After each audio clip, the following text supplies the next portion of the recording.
오늘은 그 질문이 안 나오는데 좋아하는 걸 할까요? 잘하는 일을 할까요? 맨날 이렇게 물어본단 말이에요. 상관없어. 돈 버는 일을 해야 돼. 내 스스로가 존재해내줘야 돼, 이 세상에서. 김밥하는 CEO로 처음에 책을 냈을 때 그 책이 나오기 얼마 전에 한 신문사하고 인터뷰를 했었었는데 그때 매출과 회사 자산을 착각하는 바람에 출판사에서 나온 책에 700억 부자라고 나온 거예요. 그 당시에 내가 70억도 아니었는데. 그래서 이걸 출판사한테 수정해달라고 했더니 이미 인사가 돼서 못하겠다고 거절을 하더라고요. 그래서 할 수 없이 그때 내가 어떻게 했냐면 그냥 700억 부자가 되어야겠다 생각을 했었거든요.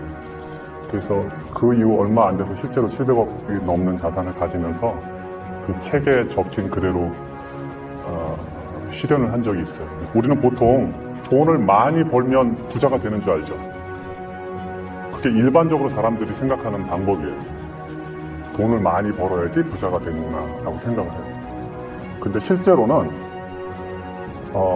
제 주변에 부자 거지들도 엄청 많아요. 몇 가지 돈에 대한 오해하고 있는 다른 능력들이 있어요. 첫 번째는 돈을 버는 능력, 돈을 모으는 능력, 돈을 쓰는 능력, 돈을 불리는 능력, 유지하는 능력, 이것은 다 각기 다른 능력이에요. 이게 각기 다 다른 능력이라는 걸 이해해야 돼요. 그래서 돈만 많이 벌면 부자가 되는구나 라고 생각하는 사람들은 그 돈을 유지할 수 없게 돼요. 불릴 수도 없게 돼요. 그래서 이게 각기 다 다른 능력이라는 것을 먼저 이해하셔야 돼요. 돈을 많이 벌면 행복할까요? 돈을 많이 번다고 실제로 반드시 행복하지는 않아요. 그거는 사실이에요. 그런데 이거는 비유를 하자면 기름진 밭에 뿌려진 씨앗 같아요. 여기서 기름진 밭은 돈을 말하고 씨앗은 행복을 말해요. 그래서 우리가 씨앗을 갖다가 기름진 밭에다 뿌리면 100개를 뿌렸다고 치면 굉장히 많은 씨앗이 나올 거예요. 반대로 밭이 좋지 않은 밭에다 씨를 뿌리면 상대적으로 100개 중에 아주 안 나오진 않아요.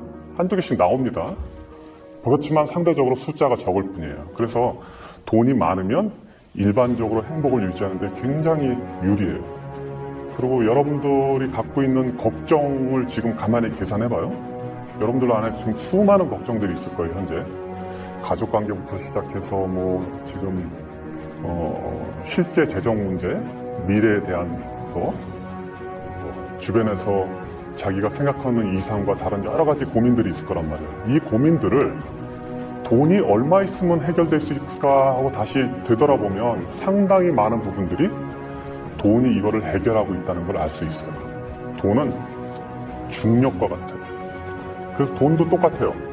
중력이, 즉 돈이 많으면 많을수록 다른 들을 끌어들이고 그 돈의 무게감이 크면 클수록 다른 들을 끌어들이는 힘을 갖고 있어요. 내가 지금 10억을 벌고 싶다. 10억을 목표로 세웠어요.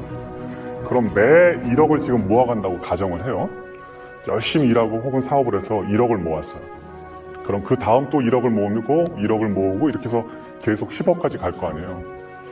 근데 이제 보통 사람들이 생각하는 돈의 개념은 첫 번째 1억을 모을 때 이 1억을 모으기 위해서 들어간 노력의 총합이 예를 들면 100이라고 가정을 합시다. 그럼 두 번째 1억을 모을 때 또 100이 들고 세 번째 1억을 모을 때 또 100이 들고 해서 전체 1000이 들어가야지 10억을 모은다고 이해를 해요. 통상적으로. 그런데 그렇지가 않아요. 돈은 중력이 있기 때문에. 그래서 돈은 처음에 1억을 모을 때 100의 노력이 들어갔으면 두 번째 1억을 모을 때는 90이 들어갈 수 있어요. 그 다음에 세 번째 1억을 모을 때는 80이 들어가요. 같은 방식으로 계속 이어지다 보면 나머지 9번째, 10번째에서는 10의 노력도 안 들어도 돈이 느는 거예요. 이게 돈이 갖고 있는 중력의 힘이에요. 그러면 이거를 숫자로 계산하면 제 느낌은 어떠냐면 1, 2, 3, 4, 5, 6, 7, 8, 9, 10 이렇게 돈이 늘어나는 게 아니라 1, 2, 4, 8 순식간에 10 이렇게 되는 거예요. 그러니까 그렇게 돈이 늘어나는 거예요. 청년들 중에 보면 막 100억, 1000억 이런 소리 하잖아요. 그럼 그게 굉장히 큰 돈 같지만 실제로 1억, 2억 하는 순서로 따지면 한 7번, 8번 대 곱하기 하면 거기까지 가는 거예요. 그리고 사업도 실제로 그렇게 커져요. 제가 매장 하나를 가지고 매장 300개 열 때까지는 몇 년이 걸렸는데 그 다음 300개는 언제 했는지도 몰라요. 원래 순서가 그렇게 돼요. 그 자체가 힘을 갖고 있기 때문에. 자, 그래서 돈은 중력과 같다라고 이해를 하셔야 돼요. 두 번째, 돈은 인격체. 인격체라는 말은 퍼슨, 인격이라는 말인데, 인격체라는 거는 스스로 존재하고 생각하고 개별적 실체를 가지는 것을 인격체라고 그래요. 무슨 소리야? 돈은 형체도 없고 생각도 없고 사람들이 생각해놓은 가치만 있고 숫자로 보여지는 건데 이게 무슨 인격체냐 라고 생각을 한단 말이에요, 흔히. 그렇지만 여러분들은 오늘 이 저녁부터는 돈을 인격체로 받아들여야 돼요. 인격체로 돈을 이해하면 돈은 어떤 형태로 보이냐, 여러분들이 돈은 시각이, 돈을 보는 시각이 완전히 바뀔 거예요. 그러면은 큰 돈은 어른이고 작은 돈은 아이가 됩니다. 돈은 감정을 가졌어요. 돈은 생각을 해요. 그리고 또 돈은 자기가 좋아하는 데가 있고 싫어하는 데가 있어요. 그리고 돈은 헤어지는 것을 싫어하고 함께 모여있는 걸 좋아해요. 돈은 그래서 몰려다녀요. 이런 특성들을 고려하면 돈은 인격체예요. 그러니까 여러분들이 돈을 모으면, 돈을 벌면 이 돈을 인격체처럼 대해야 돼요. 작은 돈을 함부로 하면, 바꿔 말해서 어린아이를 함부로 하면 그 엄마가 우리 가게에 올까요? 아니면 그 엄마가 내 친구가 될까요? 안 오지, 싸우잖아. 그리고 밖에 가서 소문낼 거 아니에요. 그러니까 잔돈을, 작은 돈을 함부로 낭비하면 큰 돈을 모을 수 없는 것은 당연한 일이죠. 그리고 돈은 감정을 가졌어요. 그래서 여러분들이 돈을 벌었는데 이 돈을 아무 데다 함부로 쓰잖아요. 술집에 가서 탕진을 한다든지 도박을 한다든지 아니면 이유 없이 사치를 한다든지, 그러면 돈을 감정을 가졌기 때문에 나를 이렇게 대하는구나 이 사람은, 그렇게 생각하고 돈은 여러분들을 떠날 거예요. 왜냐하면 돈은 자기를 갖다가 하찮게 대하는 사람들을 옆에 두지 않기 때문에. 돈은 생각을 가졌어요. 생각이 있기 때문에 여러분들이 무슨 행동을 하든지 여러분들이 이해하고 있다면 갈까 말까를 결정하고 생각을 가졌기 때문에 여러분들이 좋은 일에 돈을 쓰면 그 돈은 다시 돌아와요. 그래서 큰 돈은, 작은 돈은 아껴야 되고 큰 돈은 제대로 보내줘야 돼요. 일정하게 들어오는 돈은 불규칙한 돈보다 힘이 세다. 사업이나 자기 생활에서 이거를 이해 못하는 사람들은 절대 돈을 못 모읍니다. 일정하게 들어오는 돈은, 일정하게 들어오는 것 자체가 어마어마한 힘이에요. 아까 내가 중력 얘기했죠. 중력. 그럼 중력은 큰 돈은 상대적으로 작은 돈보다 중력이 셀 거예요. 그런데 일정하게 들어오는 돈은 한 번에 몰려다니는 돈보다 힘이 세요.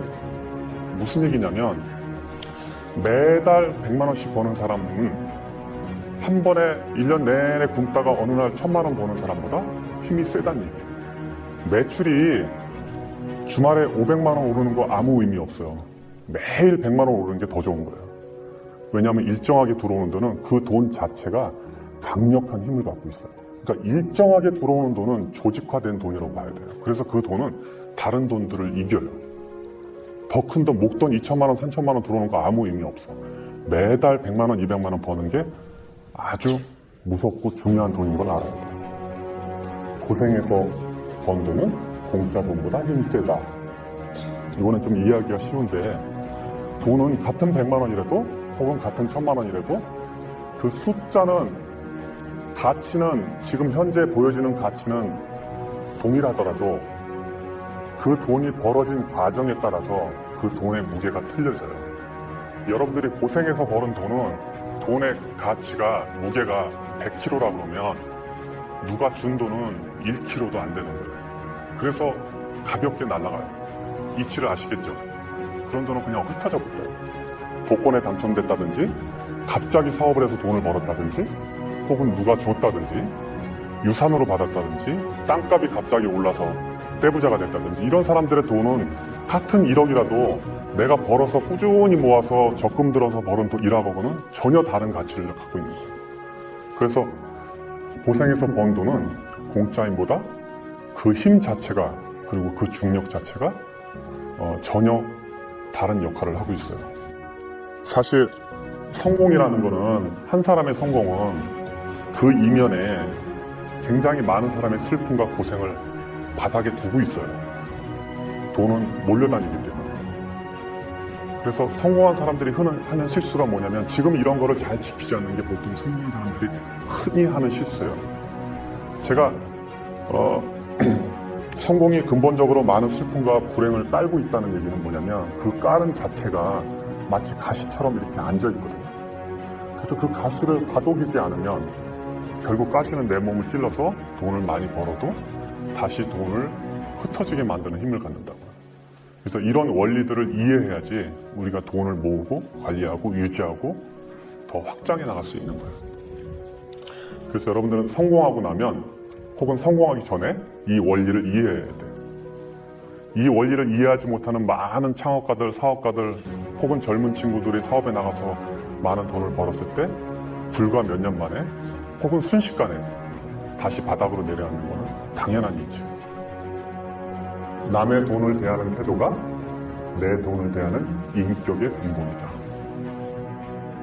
친구들끼리 회비를 모았는데, 회비를 모아서 어떤 일을 할 때는 내가 평소에 하는 소비보다 더 아까워지 않고 소비를 한다면, 이거는 남의 돈을 대하는 태도가 옳지 않음으로 인해서 결국 내 돈을 대하는 태도를 무시한다는 걸 이야기할 수 있어요.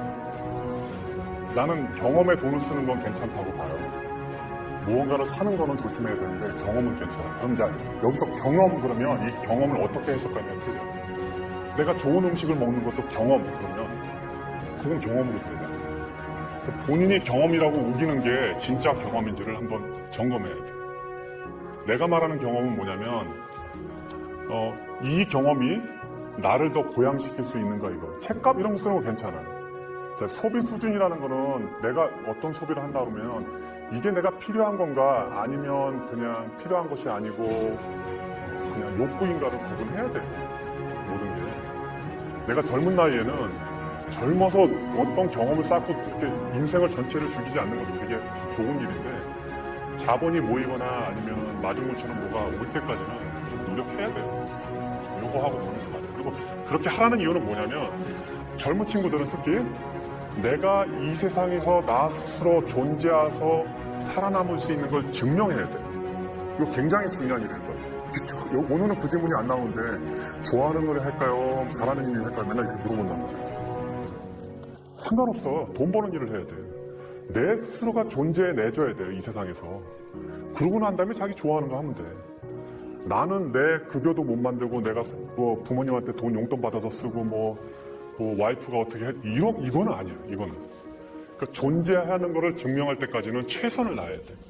자기 유동자산 10억 이상 있는 사람이 백만장자를 얘기해요.